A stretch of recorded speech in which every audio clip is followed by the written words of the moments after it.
बच्चों, आज हम मनुष्य के जो पाचन तंत्र का अगला भाग, मनुष्य की पाचक ग्रंथियां के बारे में अध्ययन करेंगे।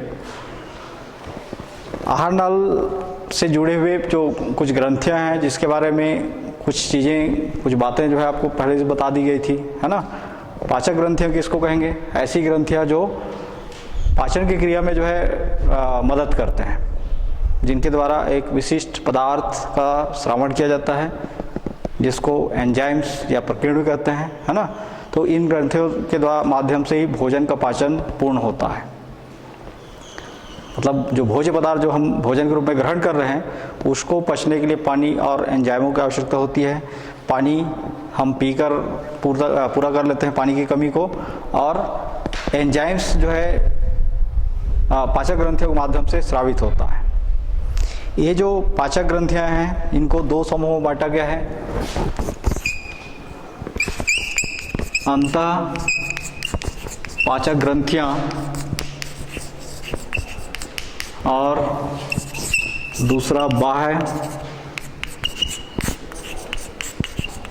पाचक ग्रंथियां।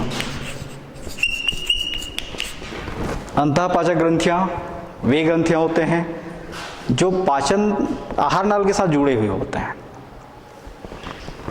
है ना। अंतः पाचक ग्रंथियां किसको कहेंगे? ऐसे पाचक ग्रंथियां जो बिल्कुल आहार नाल के ही भाग होते हैं, लेकिन वो दोनों कार्य कर रहे हैं।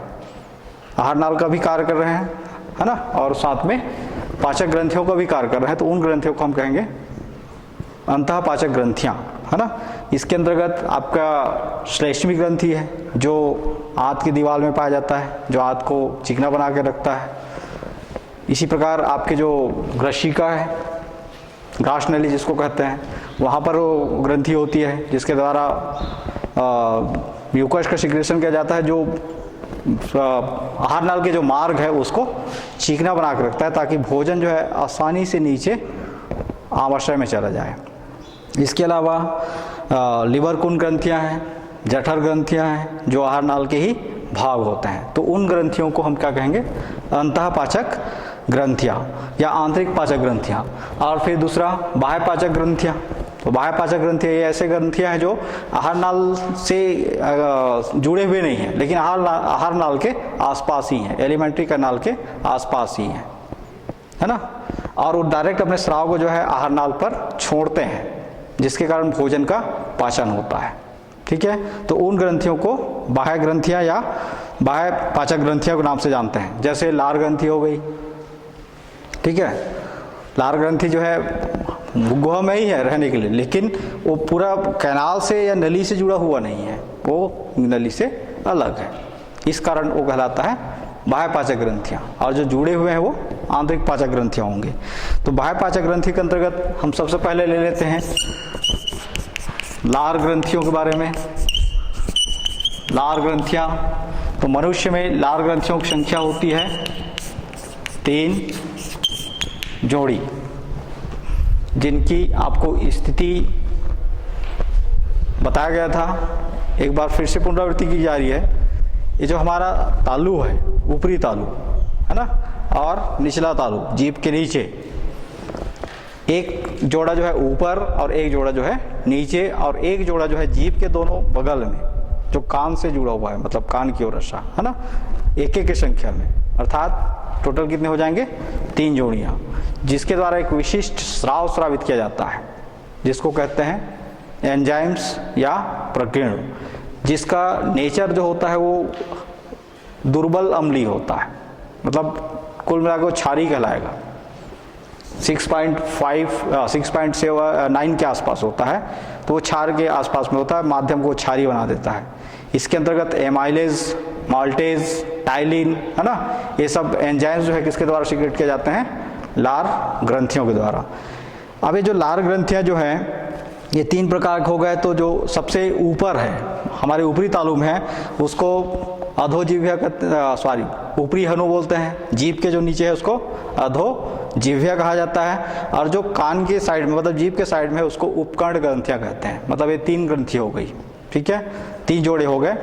इनके द्वारा जो सीक्रेट किया जा रहा पदार्थ जो है सीधे मुख गुहा में छोड़ा जाता है, और मुख गुहा में आए हुए भोजन जो कार्बोहाइड्रेट युक्त जो भोजन होता है ना, यह संपूर्ण भोजन को सबसे पहले तो लसलसा बना देता है, लुगदीदार बना देता है ताकि उसको निगलने में आसानी हो, और कार्बोहाइड्रेट युक्त जो भोजन होता है उसको सरल अणुओं में वहीं पर अपघटित कर दिया जाता है, मुख-गुहा में ही, है ना, और आसानी से उसका पाचन हो जाता है। कभी कभी आपने एक अनुभव किया होगा कि कभी हम हड़बड़ी में खाना खा लेते हैं, कहीं हमें जाना है, बहुत जल्दी है ना, तो जल्दी जल्दी खाए बगैर चबाए, है ना, थोड़ा मुंह में डाले, थोड़ा सा चबाया और तुरंत निगल लिए। उसके बाद 2 घंटे बाद उसका हमें परिणाम, हमारे शरीर में उसका परिणाम जो है दिखना शुरू हो जाता है। क्या परिणाम दिखता है?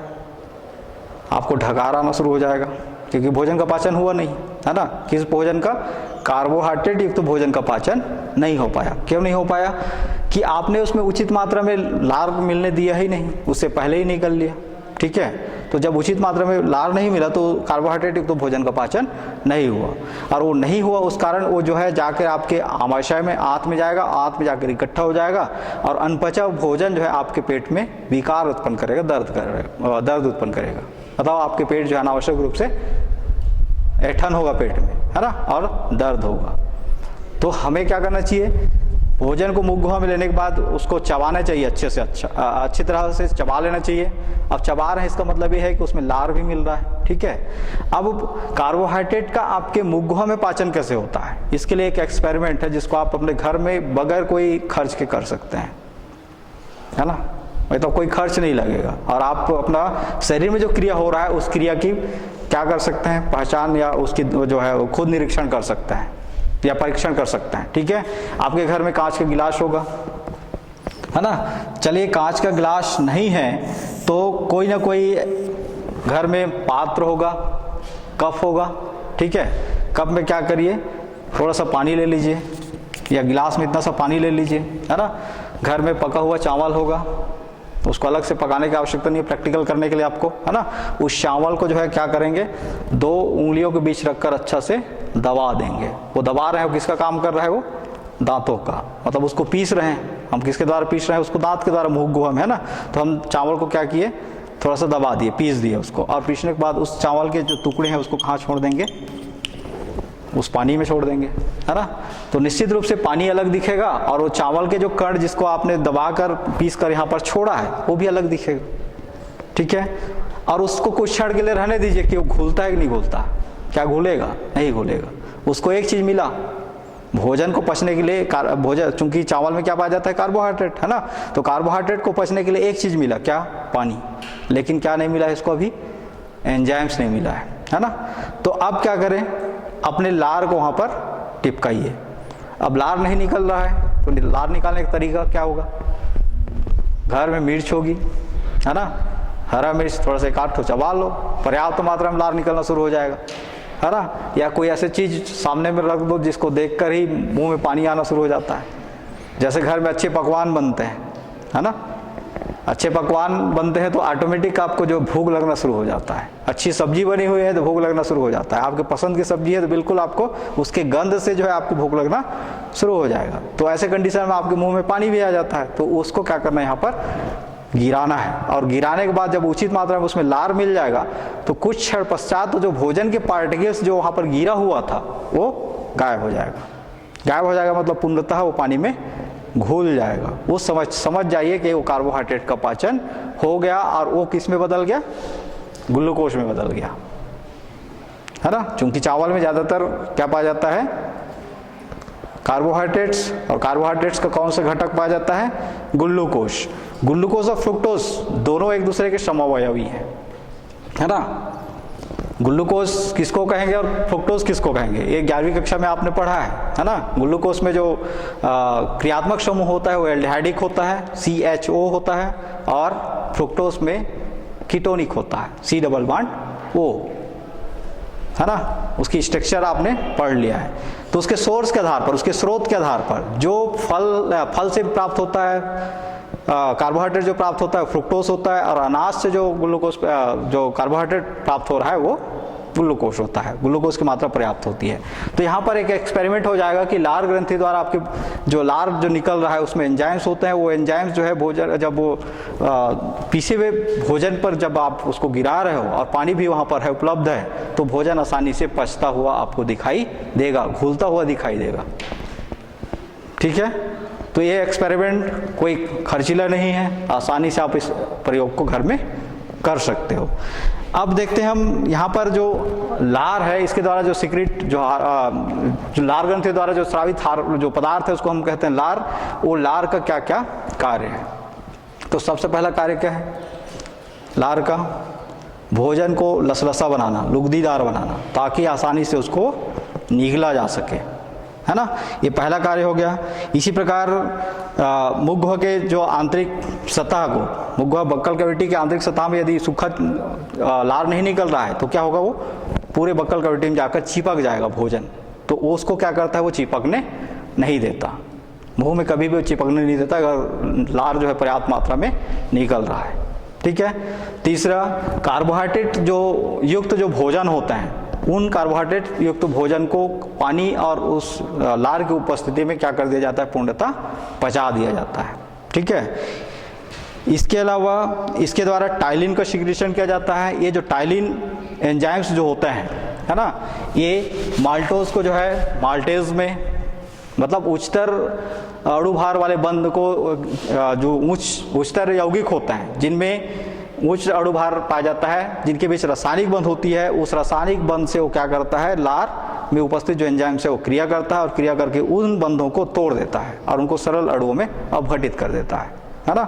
ये हो जाएगा किसका कार्य, लार का कार्य, लार ग्रंथि के द्वारा सिक्रेट होने वाले उसमें। फिर दूसरा है यकृत, लीवर।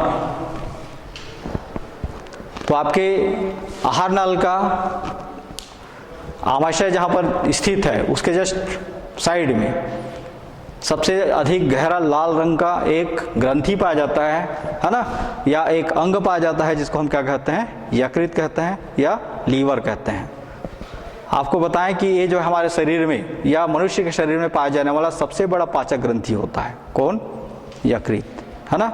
इस यकृत की के अंदर एक ग्रंथि पाई जाती है जिसको कहते हैं पित्त ग्रंथि या गॉल ब्लैडर। उस गॉल ब्लैडर के द्वारा क्या सिक्रेट किया जाता है, पित्त रस सिक्रेट किया जाता है, पित्त रस का श्रावण किया जाता है। पित्त रस का कार्य क्या होता है, आपके भोजन के जो माध्यम होता है उसको चेंज करना होता है। भोजन का जो माध्यम अम्ली है उसको क्या किस में बदलता है, क्षारी में बदलता है। ठीक है। उस पित्त रस का निर्माण कैसे हो रहा है, आपके शरीर में आरबीसीज हैं, है ना, आरबीसीज अर्थात लाल रक्त कणिकाएं। इनका जीवन काल जो है 120 दिन का होता है। आरबीसीज का जो जीवन काल है वो 120 दिन का होता है। ठीक है। इसका मतलब क्या है कि हमारे शरीर में जो आरबीसीज हैं वो कितने दिन तक जीवित रह सकते हैं, 120 दिन तक अधिकतम, उससे पहले भी मर सकते हैं। जरूर नहीं है कि वो जो है पूरा 120 दिन जिए। ठीक है। तो एक कोशिकाएं जो है 120 दिन तक ही जीवित रहेंगे और उसके बाद क्या हो जाते हैं, नष्ट हो जाते हैं, मृत हो जाते हैं। तो जो मृत कोशिकाएं हैं उसको अपघटित कर लिया जाता है ना। अब आरबीसीज के अंदर क्या पाया जाता है, हीमोग्लोबिन। इस कारण उसका नाम पड़ा हुआ है लाल रक्त कणिका। मतलब रुधिर का जो लाल रंग है किसके कारण होता है, हीमोग्लोबिन के कारण। तो जो हीमोग्लोबिन इसमें पाया जाता है उस मृत आरबीसी के हीमोग्लोबिन को अपघटित करके जो है किसका संश्लेषण किया जाता है, पित्त का। ठीक है। बिलोरुबिन का जो है संश्लेषण किया जाता है। वही बिलोरुबिन या फिर जो पित्त रस जो होता है वो भोजन के पाचन में मदद करता है। ठीक है। मतलब यहाँ पर एक पदार्थ जो वर्ज्य हो गया, अनावश्यक हो गया, उस अनावश्यक पदार्थ को क्या किया जा रहा है, पुनः उपयोगी पदार्थ में बदला जा रहा है और वो भोजन के पाचन करने के बाद वो स्वतः अपघटित हो जाता है। ठीक है। तो ये कहाँ पर हो रही है क्रिया, यकृत में हो रही है, लीवर में हो रही है। इसके अलावा हमारे जो यकृत जो है, हमारे शरीर में पाए जाने वाला जो यकृत है ये रुधिर को छानने का कार्य करता है ना। हमारे शरीर में और हमारे समाज में जो उच्च वर्गीय जो जंतु हैं उनमें एक तंत्र पाया जाता है जिसको हम कहते हैं यकृत निवाहिका तंत्र।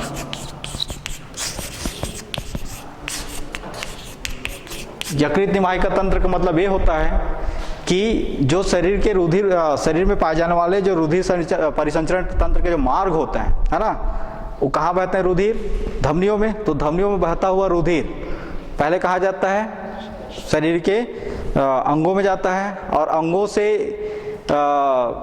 अपघटित होने के पश्चात उसमें कार्बन डाइऑक्साइड युक्त जो रुधिर होता है या जो अशुद्ध रुधिर होता है वापस हृदय की ओर आता है। किसके माध्यम से? शिराओं के माध्यम से। ये शिराएं कहाँ हैं? आप अपने हाथ को ऐसा करके या फिर आपके शरीर को ऐसा करके देखें, जहाँ पर आपको नीले रंग के जो है शिराएं वो दिखेंगे, नसें दिखेंगे, उनको कहते हैं शिराएं। नीले रंग का दिख रहा है, उसका रंग नीला क्यों हुआ? क्योंकि उसमें कार्बन डाइऑक्साइड मिला हुआ है ना। यदि उसमें कार्बन डाइऑक्साइड को हटा दिया जाए तो किस रंग में दिखाई देगा? वो लाल रंग में। और आपके धमनियों का रंग हमेशा क्या होता है? लाल होता है ना। धमनियों का रंग लाल क्यों होता है? क्योंकि उसमें शुद्ध रुधिर बह रहा है, ऑक्सीजन युक्त रुधिर बह रहा है। चूंकि धमनियां जो है शरीर के आंतरिक सतह में है ना, धमनियां जो है शरीर के आंतरिक सतह में, और शिराएं जो है ऊपरी सतह में है, तो ऊपरी सतह में आसानी से दिखाई देते हैं। तो इन शिराओं द्वारा रुधिर जो है किस ओर गमन करता है? हृदय की ओर। तो वो रुधिर, अशुद्ध रुधिर जो है पहले कहाँ जाएगा? किडनी में जाएगा, किडनी में छनेगा, और पहले जो है हृदय की ओर जाएगा, और हृदय में जाने के पहले कहाँ जाता है? वो लीवर में जाता है या यकृत में जाता है। और यकृत में जाने पर क्या होगा? हमारे शरीर के अशुद्ध रक्त जो है शिराओं के माध्यम से जब हृदय की ओर जाएगा तो उससे पहले वो कहाँ प्रविष्ट हुआ? यकृत में। तो यकृत में नाइट्रोजन युक्त जो वर्ज्य पदार्थ होते हैं, है ना, प्रोटीन का जब डीएमिनेशन होता है तो क्या बनता है? अमोनिया। वो अमोनिया हमारे शरीर के लिए बहुत ही हानिकारक है, उसको क्या करता है? यकृत अलग कर देता है। ठीक है, नाइट्रोजन युक्त उस वर्ज्य पदार्थ को यकृत क्या कर रहा है? वहां पर अलग कर रहा है। तो इस क्रिया को ही हम कहते हैं यकृत निवाहिका तंत्र। मतलब रुधिर का सीधे हृदय में न जाकर, अशुद्ध रुधिर का सीधे हृदय में न जाकर कहां से होकर गुजरना? यकृत से होकर गुजरना। इस क्रिया को कहा जाता है यकृत निवाहिका तंत्र। ठीक है, इसके अलावा यकृत की एक और विशेषता है कि इसके अंदर जो कुछ विशेष चमकीले कोशिकाएं पाए जाते हैं जिनको कुप्फर कोशिकाएं कहते हैं, है ना, जिनको जनरली जो है परीक्षा में माध्यमिक शिक्षा मंडल द्वारा जो परीक्षा आयोजित किया जाता है उसमें वस्तुनिष्ठ प्रश्न के रूप में पूछा जाता है कुप्फर कोशिकाएं कहाँ पाई जाती हैं? तो कहाँ पाई जाती हैं? यकृत के अंदर, लीवर के अंदर।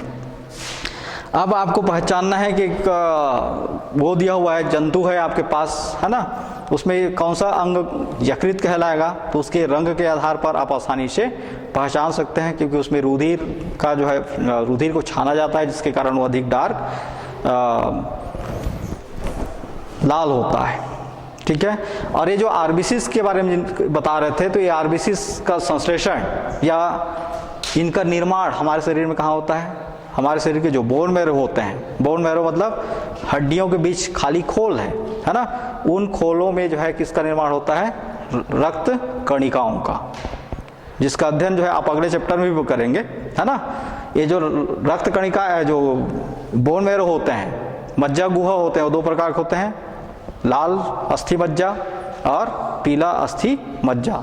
तो लाल अस्थि मज्जा जो होता है उसमें निर्माण होता है किसका? आरबीसीज का, और पीला अस्थि मज्जा होता है वहां पर निर्माण होता है डब्ल्यूबीसीज का। अब यहाँ पर यकृत के द्वारा क्या सिक्रेट किया जा रहा है, या सॉरी यकृत का जो है कार्य को देख लेते हैं, क्या क्या ये कार्य करता है।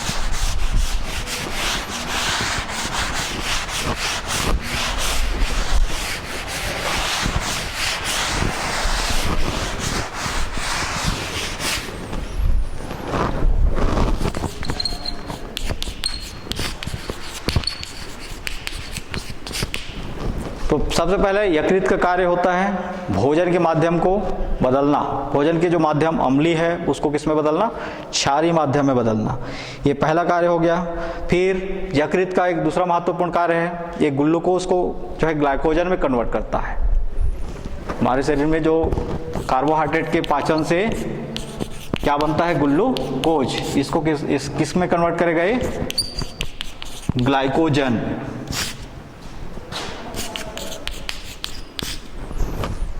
ऐसा क्यों किया जाता है? ग्लूकोज को ग्लाइकोजन में क्यों कन्वर्ट किया जाता है? ग्लूकोज का जब ऑक्सीकरण होता है तो उससे ऊर्जा मुक्त होती है ना। ये ऊर्जा का परिमाण इतना अधिक होता है कि वो उसी रूप में रहे तो वो जो है जला कोशिका को जला देगा, है ना। इसलिए उसको एटीपी में कन्वर्ट किया जाता है। और अतिरिक्त ग्लूकोज को जो है किस में बदला जाता है? ग्लाइकोजन में। अब ग्लाइकोजन में बदल कर उसको यकृत की कोशिकाओं के अंदर संचित करके रखा जाता है। ठीक है, ये सबसे ज़्यादा महत्वपूर्ण कार्य है किसका? यकृत का। इसके अलावा यकृत जो है जो रुधिर कणिकाएं होती हैं, है ना, कुछ मात्रा में, जैसे बाल्यावस्था में ये जो है रुधिर कोशिकाओं का भी निर्माण करते हैं। ठीक है, चलिए इसको नोट कर लीजिए।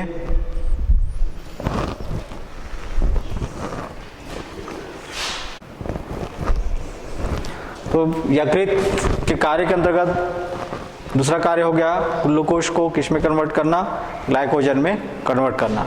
इसके अलावा ये विभिन्न विटामिन, जैसे विटामिन ए हो गया, विटामिन डी हो गया, विटामिन सी हो गया, उसका भी कुछ हद तक जो है संश्लेषण करने में मदद करता है।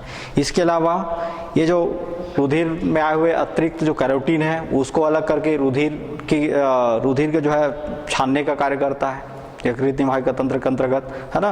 फिर नाइट्रोजन युक्त उत्सर्जी पदार्थ को अलग करने का कार्य करता है। ठीक है, तो ये हो जाएगा यकृत के कार्य। अब यहाँ पर एक चीज और देख लेते हैं, पीत वर्णक किसे कहेंगे? पीत रस अलग है और वर्णक अलग है। वर्णक का मतलब होता है रंग उत्पन्न करने वाला, है ना। जैसे रुधिर का रंग, रुधिर का रंग लाल होता है तो उसमें एक वर्णक पाया जाता है, क्या? हीमोग्लोबिन। उस हीमोग्लोबिन के कारण रक्त का पूरा रंग जो है कैसे दिखाई देता है? लाल दिखाई देता है। उसी प्रकार जो हमारा पीत होता है, मल पीत जब निकलता है बाहर, है ना, कभी शरीर में बहुत ज़्यादा गर्मी बढ़ जाए तो उस समय मल निकलता है ना, तो उसका रंग क्या होता है? पीला होता है। ठीक है, तो ये पीला रंग क्यों आया? तो पीत वर्णक क्यों बनता है या कैसे बनता है? तो हमारे शरीर में हीमोग्लोबिन का जब अपघटन होता है, मतलब मृत आरबीसी का जब अपघटन होता है तो उसमें पाया जाने वाला जो हीमोग्लोबिन है वो हीमोग्लोबिन अपघटित होके क्या रंग उत्पन्न करता है? पीला रंग उत्पन्न करता है। उसी को कहते हैं पीत वर्णक। ठीक है, यदि हम इस हीमोग्लोबिन को देखें तो इसके एक कण को या एक दो बूंद को जो है अगर देखें तो उसका रंग जो होता है वो सुनहरा पीला होता है ना। चूंकि हमारे शरीर में जो रुधिर कोशिकाएं हैं उनमें जो आरबीसीज है हमेशा झुंड में पाया जाता है। ठीक है, जब झुंड में पाया जाता है तो उसका पीला रंग दिखाई नहीं देता, बल्कि हमको वो कौन से रंग में दिखाई देता है? लाल रंग में दिखाई देता है। एक्चुअल में आरबीसीज का जो रंग होना चाहिए वो क्या होना चाहिए था? पीला। लेकिन पीला सुनहरा पीला दिखाई देना चाहिए था, लेकिन सुनहरा पीला नहीं दिखाई देता, बल्कि वो क्या दिखाई देता है? लाल। कारण क्या है कि आरबीसीज जो होते हैं हमेशा झुंड में होते हैं। ठीक है, लाखों की संख्या में पाए जाते हैं, है ना। तो इस कारण वो हमें क्या दिखाई देता है? लाल रंग। तो उसका जब अपघटन होगा, इस हीमोग्लोबिन का अपघटन होगा तो एक वर्णक तैयार होता है जिसको हम कहते हैं पीत वर्णक। ठीक है, अब मान लो किसी कारणवश हमारे शरीर की जो श्लेष्मी ग्रंथियां ठीक से कार्य नहीं कर रहे हैं, है ना, या फिर अन्य जो पाचक ग्रंथियां जो ठीक से कार्य नहीं कर रहे हैं, तो उस समय हीमोग्लोबिन का अपघटन नहीं हो पाता। मृत आरबीसीज में उपस्थित जो हीमोग्लोबिन का अपघटन नहीं हो पाता, जिसके कारण हमारे शरीर के विविध अंगों में जो है वर्णक, पीत वर्णक का जो है जमा होना शुरू हो जाता है ना। हमारा नाखून पीला दिखाई देना शुरू हो जाता है, आंख पीला होना शुरू हो जाता है, चेहरे में पीलापन आ जाता है। तो उस रोग को कौन सा रोग कहते हैं? पीलिया कहते हैं। ठीक है, ये पीलिया एक ही कारण से नहीं होता, इसके कई एक कारण है। एक तो मलेरिया टाइफाइड हुआ, उस कारण भी हो सकता है, उस समय रक्त की कमी हो जाती है ना, या फिर मान लो पीत वर्णक की अधिकता हो जाए शरीर में, उस कारण भी पीलिया हो सकता है। ठीक है, ये पीलिया खतरनाक बीमारी है जिसके बारे में आपने पढ़ ही चुका है ना। यदि सही समय पर इलाज ना कराया जाए तो मौत भी हो सकती है। अगला ग्रंथि देखते हैं, जब अग्नाशय।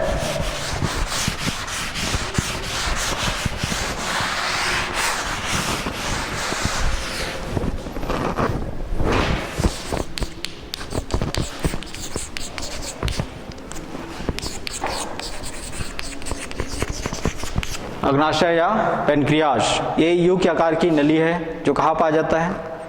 आमाशय के जस्ट नीचे, ड्यूडेनम के साइड में या बड़ी आंत के ऊपर, है ना। या यूं कहें कि हमारा आमाशय है और आमाशय और आंत है, उसके बीचों बीच एक यू के आकार की ग्रंथि पाई जाती है जिसको हम क्या कहते हैं? अग्नाशय कहते हैं। ये अग्नाशय जो होता है वो पाचक अंग का भी कार्य कर रहा है ना। मतलब आहार नाल का भी भाग है और साथ में पाचक ग्रंथि का भी काम करता है, क्योंकि इसके द्वारा पाचक रस सिक्रेट किए जाते हैं, है ना। वो पाचक रस जो होते हैं वो भोजन में आए हुए वसा युक्त जो भोजन होता है उन वसा युक्त भोजन को पचाने में वो मदद करते हैं। ये जो अग्नाशय जो होता है इसमें एक विशेष प्रकार की कोशिकाएं पाई जाती हैं जिनको लैंगरहैंस शार्प दीप कोशिकाएं कहते हैं।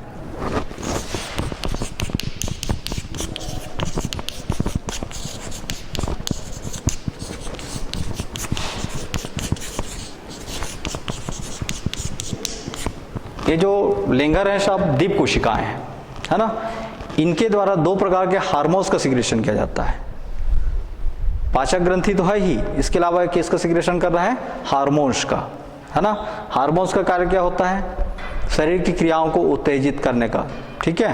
तो ये दो प्रकार का हार्मोन सिक्रेट करता है। इसमें से एक हार्मोन होता है इंसुलिन और दूसरे होता है ग्लूकेगॉन। तो पहला हो गया इंसुलिन, जिसका कार्य होता है शरीर के रुधिर में उपस्थित अतिरिक्त ग्लूकोज को हटाकर क्या करना? शर्करा की मात्रा को जो है रुधिर में नियंत्रित करके रखना, ठीक है। हमें मालूम है कि हमारे प्रत्येक 100 ml ऑफ रुधिर में, मतलब 100 ml के जो सैंपल है रक्त का, है ना, उसमें ग्लूकोज की मात्रा कितनी होनी चाहिए? 70 mg।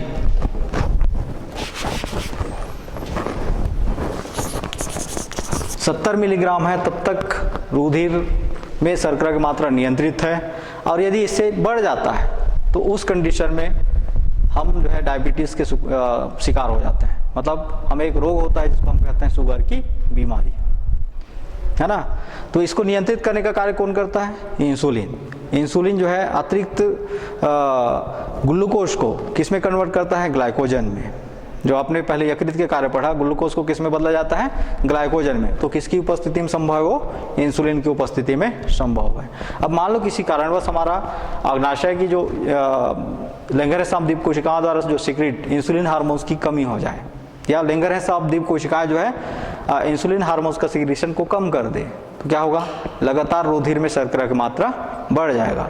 जब रुधिर में शर्करा की मात्रा बढ़ जाएगा तो क्या होगा? हम जो है शुगर से पीड़ित हो जाएंगे।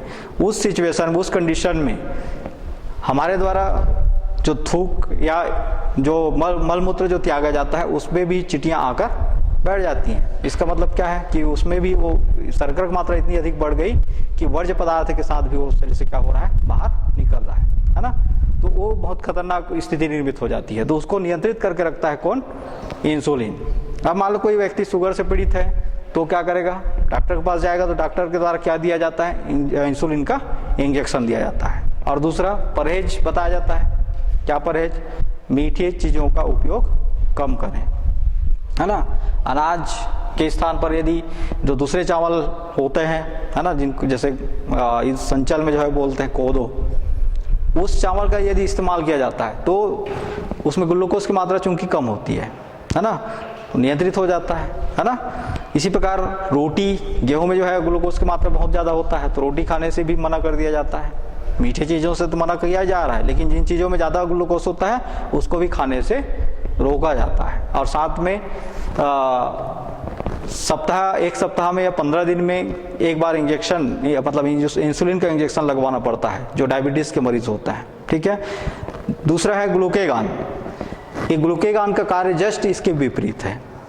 किसके विपरीत है? इंसुलिन के। इंसुलिन का कार्य क्या है? अतिरिक्त ग्लूकोज को हटाना, और ग्लूकेगॉन का कार्य होता है ग्लूकोज की मात्रा को रुधिर में बढ़ाना, ठीक है। रुधिर में बढ़ाना मतलब मान लो किसी कारणवश हम लगातार भोजन नहीं किए, है ना, तो लगातार भोजन नहीं किए तो हमारे शरीर में किसकी कमी होगी? ग्लूकोज की कमी होगी। जब ग्लूकोज की कमी होगी तो उस कंडीशन में रुधिर में भी उसकी मात्रा जो है घट जाएगा। जब रुधिर में ग्लूकोज की मात्रा घट जाएगा, इससे नीचे चला जाएगा, तो उस सिचुएशन में एक ग्लूकेगॉन क्या करता है? ग्लाइकोजन को वापस ग्लूकोज में बदलता है। ग्लाइकोजन को वापस ग्लूकोज में बदलता है और ग्लूकोज में बदल के रुधिर में जो है ग्लूकोज की मात्रा को नियंत्रित करता है। ठीक है।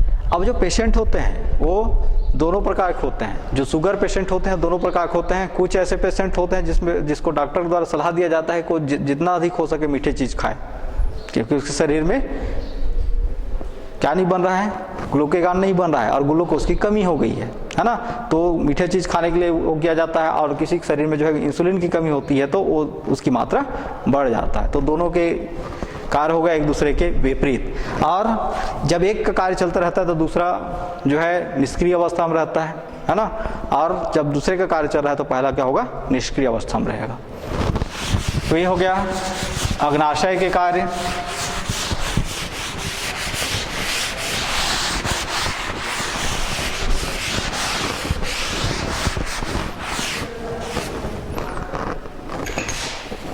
फिर अग्नाशय के द्वारा जो सीक्रेट हार्मोन्स हैं जैसे ट्रिप्सिन है, एमालोट्रिप्सिन है,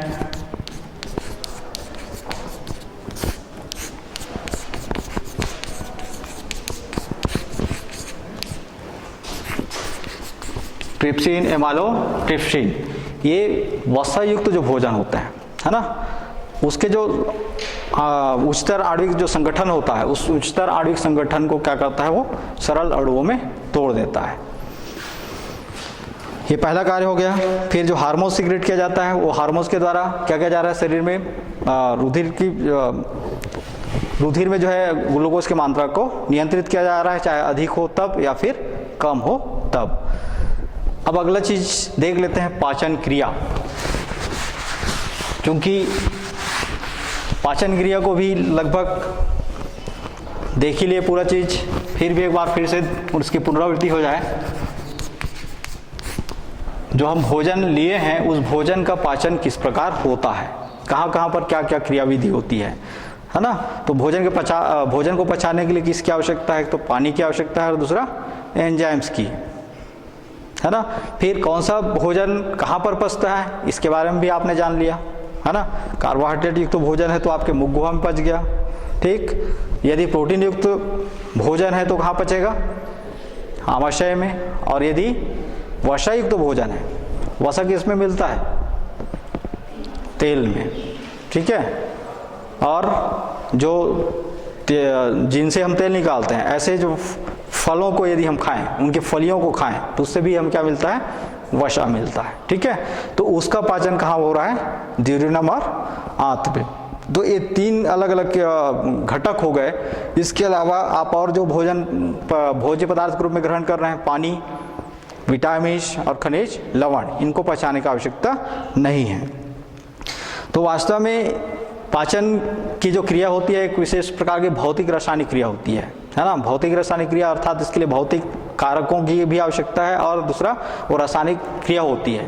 भौतिक कारक क्या, कि आपके शरीर का जो टेम्परेचर है वो कितनी होनी चाहिए, 37 डिग्री सेंटीग्रेड, तभी सही मात्रा में भोजन का पाचन होगा। यदि इससे तापमान कम है या इससे तापमान अधिक है, दोनों ही कंडीशन में आपके द्वारा जो लिया गया भोजन सही मात्रा में नहीं पचेगा, है ना। इसका भी आपने अनुभव कर लिया होगा। कभी बीमार पड़े होंगे, देखे होंगे, आपको खाने का मन करता है, नहीं जो खाए वो पचता है, ठीक है। क्यों, क्योंकि शरीर का तापमान बढ़ जा रहता है। तो ये भौतिक अवस्था हो गई, ये भौतिक दशा होना आवश्यक है। इसके अलावा हमारे शरीर में जो ब्लड पाया जाता है, रक्त पाया जाता है, उसका पीएच मान 7.4 होता है, जो ऑप्टिमम पीएच मान होता है। मतलब ए पीएच मान पर यदि रक्त है, मतलब रुधिर का पीएच मान यदि 7.4 है, तभी हमारे शरीर की जो जैविक क्रिया है वो निश्चित दर से संपन्न होंगे, चाहे कोई भी जैविक क्रिया हो, चाहे वो पाचन हो, चाहे वो श्वसन हो, चाहे वो उत्सर्जन हो, चाहे वो प्रजनन हो, मतलब जो जितने भी हमारे शरीर में जैविक क्रियाएं हो रही हैं, वो समस्त जैविक क्रियाओं के लिए ऑप्टिमम टेम्परेचर 37 डिग्री सेंटीग्रेड और ऑप्टिमम पीएच मान 7 रुधिर का ऑप्टिमम पीएच मान 7.4 होना चाहिए। तो ये भौतिक दशा हो गया, ठीक है। अब यहाँ पर रासायनिक क्रिया को देखें, जैसे माल्टोज C12H22O11, इस माल्टोज को पानी से क्रिया कराया जाए। किस एंजाइम की उपस्थिति में? माल्टेज की उपस्थिति में। ये माल्टेज कहाँ सिक्रेट होता है? आपके लार से, मतलब लार ग्रंथियों से, लार के रूप में। ठीक है, भोजन हमने लिया कार्बोहाइड्रेट युक्त, है ना, जिसका नाम क्या है? माल्टोज। इसको पानी से क्रिया करा रहे हैं। ठीक है, पानी से क्रिया करा रहे हैं मतलब पानी भी पीते हैं। ठीक है, या भोजन में पानी मिला हुआ है, भोजन को जब हमने पकाया तो पानी की उपस्थिति में पकाया तो उसमें पानी मिला हुआ है, तो ये दोनों आपस में क्रिया करेंगे किसके द्वारा? लार द्वारा सीक्रेट जो हार्मोन्स एंजाइम्स है क्या? माल्टेज की उपस्थिति में। ठीक है, और एक क्रिया करने के पश्चात उसको किस में बदल देते हैं? C6H12O6 में। इसको कहते हैं शर्करा या ग्लूकोज, है ना। इसमें जो रासायनिक आबंध है जटिल हैं, इससे सरल वो है। इसमें कार्बन के कितने परमाणु हैं? 12। उसमें कार्बन को कितने परमाणु हो गए? 6। ठीक है, इसमें हाइड्रोजन के 22 परमाणु हैं और उसमें 12 हैं। ठीक है, तो ये जो है इस प्रकार इसकी उपस्थिति में, मतलब उस एंजाइम्स की उपस्थिति में, ये जो उच्चतर आणविक द्रव्यमान वाला यौगिक, कार्बनिक यौगिक, उच्चतर या आणविक द्रव्यमान वाला जो कार्बनिक यौगिक है, वो उस एंजाइम्स की उपस्थिति में अपघटित होकर सरल आणविक द्रव्यमान वाले यौगिक में बदल गया। अब आणविक द्रव्यमान का मतलब क्या है? यदि हम इसका अणुभार निकालें, केमिस्ट्री में आपने पढ़ा है अणुभार निकालते कैसे हैं, है ना। कार्बन का भार, हाइड्रोजन का भार और ऑक्सीजन का भार। एक कार्बन का भार कितना होता है? एक कार्बन का परमाणु भार कितना होता है?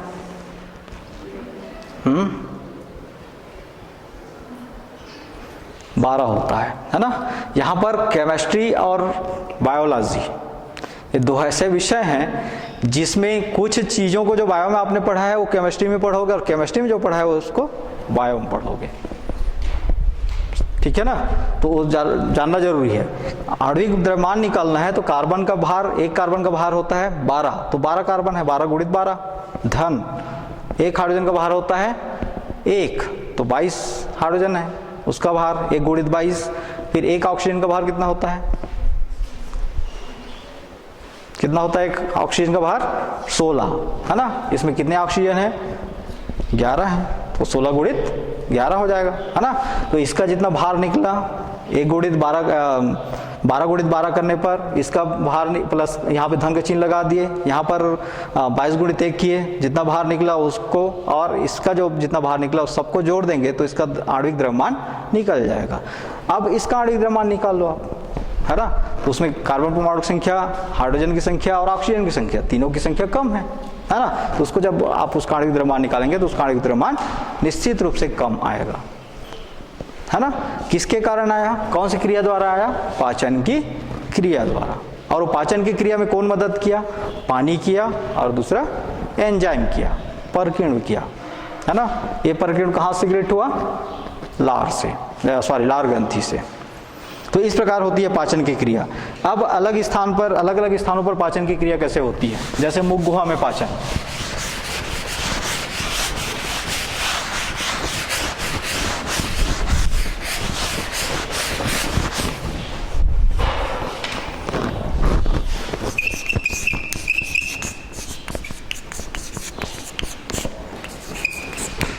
मुख गुहा में पाचन या बक्कल कैविटी में पाचन क्रिया किस प्रकार होता है? तो हमारे मुख गुहा में 3 जोड़े पाचक ग्रंथियां पाई जाती हैं जिनको हम लार ग्रंथियां कहते हैं, जिसके द्वारा जो स्रावित पदार्थ होता है वो कहलाता है लार। और लार में मुख्य रूप से पाया जाता है एंजाइम्स।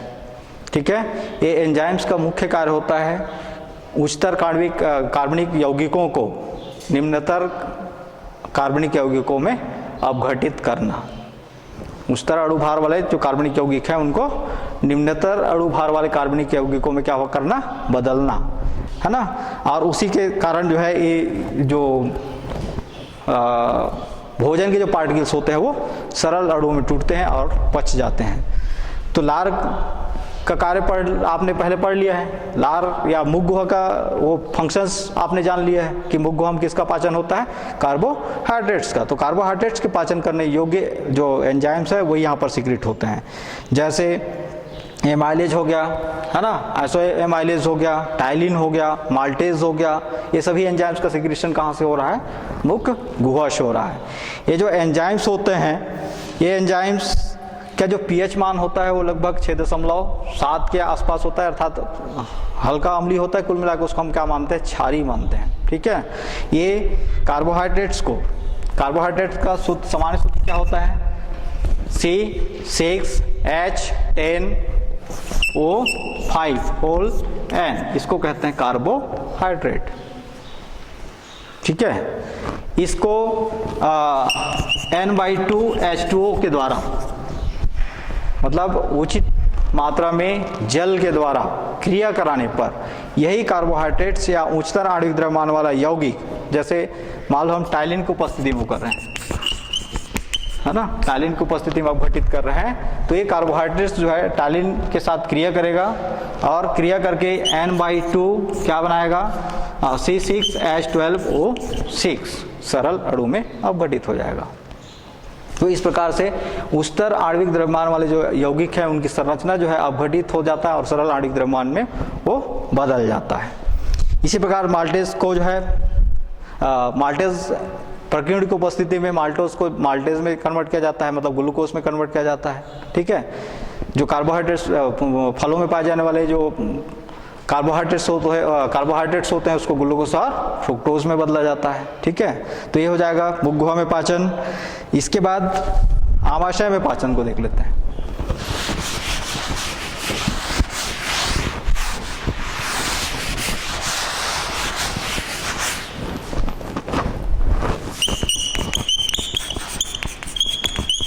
आमाशय में जो पाचक रस जो सिक्रेट किया जाता है उसको हम किस नाम से जानते हैं, जठर रस के नाम से, और उस आमाशय को एक और ग्रंथि के नाम से जानते हैं, जठर ग्रंथि के नाम से। ठीक है, आमाशय को और किस ग्रंथि के नाम से जानते हैं, जठर ग्रंथि के नाम से। तो इसके द्वारा जो स्राव स्रावित किया जाता है, जो रस सिक्रेट किया जाता है, उस रस का नाम है जठर रस। ये जठर रस में विशेष प्रकार के ऐसे एंजाइम्स होते हैं या ऐसे प्रकीर्णस होते हैं जो मात्र प्रोटीन युक्त भोजन के पाचन में मदद करते हैं, है ना।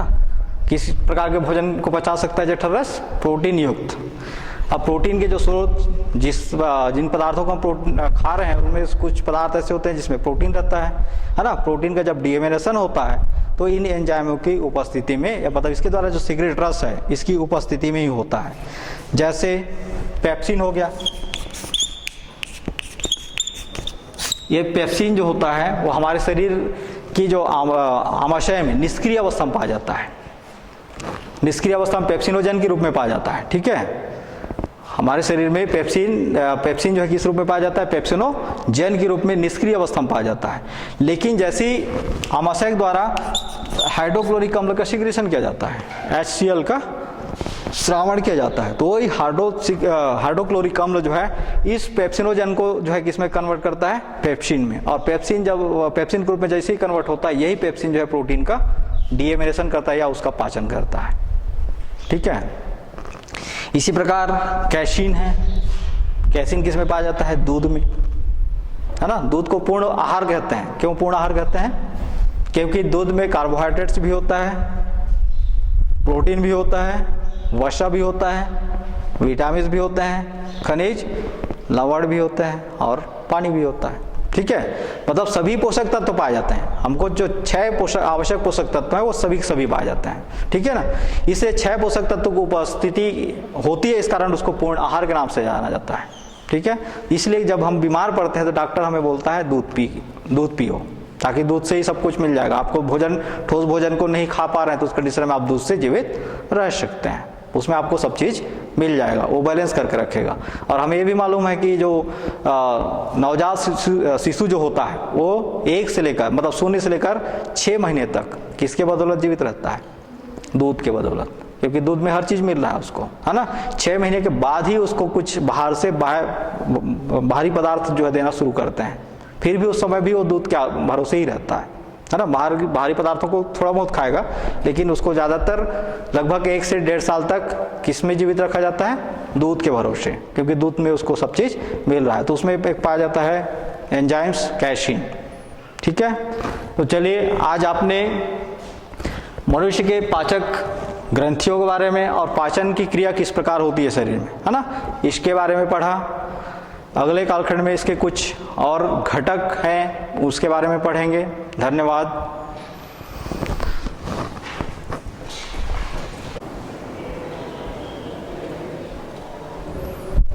बच्चों, अभी हमने जंतु पोषण के अंतर्गत पाचक ग्रंथियों के बारे में पढ़े थे।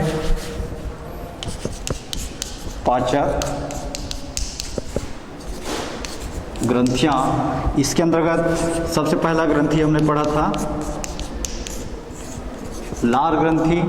लार ग्रंथि जो है मनुष्य में 3 जोड़े होते हैं। इसकी स्थिति के बारे में मैंने अभी इससे पहले जो है आपको बताया था कि लार ग्रंथि जो है मनुष्य में 3 जोड़े होते हैं, जिसमें से एक जोड़ा जो लार ग्रंथि जो होता है वो जीभ के जस्ट नीचे 1 की संख्या में पाया जाता है, जिसको अधो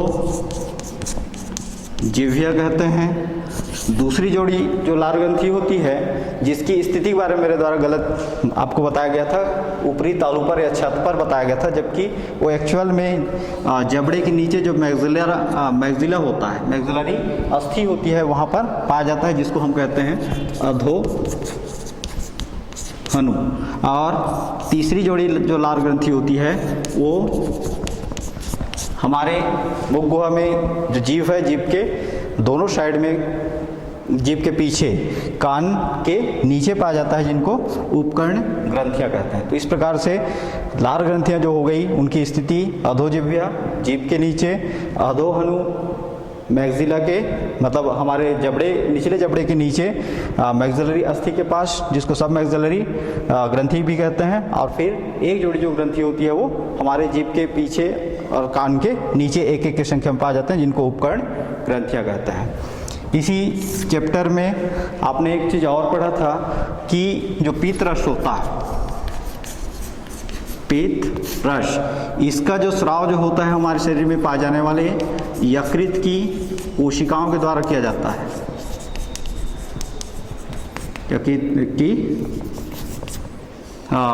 यकृत की कोशिकाओं के द्वारा किया जाता है। मेरे द्वारा यहाँ पर एक गलत बताया गया था कि जो पीतरस जो है वो गॉल ब्लैडर के द्वारा सीक्रेट होता है, बल्कि वो यकृत की कोशिकाओं के द्वारा सीक्रेट होता है, ऐसा उसको वो सुधार लेंगे। फिर इसी में एक चीज़ और, दूध में कैसीन नाम का एक घुलनशील प्रोटीन होता है। घुलनशील प्रोटीन पाया जाता है, जबकि इस कैसीन को गलती से मैं एंजाइम्स बता दिया था। तो इस प्रकार से इस चैप्टर में इसका कालखंड में जो आपने पढ़ा था लार ग्रंथि की स्थिति के बारे में, फिर पीतरस के बारे में, और दूध में जो पाए जाने वाले जो कैसीन है, घुलनशील प्रोटीन है, उसके बारे में उसकी जानकारी जो दी गई थी, जिसमें पूर्व में जो बताया गया था उसमें कुछ गलतियाँ हैं, उन गलतियों को आप यहाँ पर करेक्ट कर लेंगे।